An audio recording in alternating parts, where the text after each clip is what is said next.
దేవా మురుగయ్యా.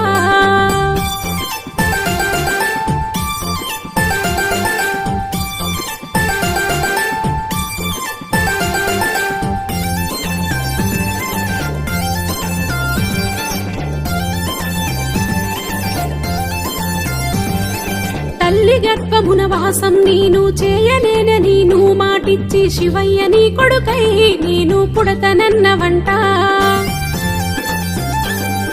లోకమెన్నడూ కనని వినని తీరిగొ నీవు జన్మమునిట్టి దేవసేనపతివై సామి పోరు చేస్తివంట. సుబ్రహ్మణ్యుడ షణ్ముగ రూపుడ నీకు శరణమయ్యా. నీ చరితము వింటే పాపం తొలగును స్వామి మురుగయ్యా. వేల్వేల్ మురుగా వేలాయుధుడా స్వామి మురుగయ్యా. నీ వృత్తాంతాన్ని కథగా చెబుతా దేవా మురుగయ్యా.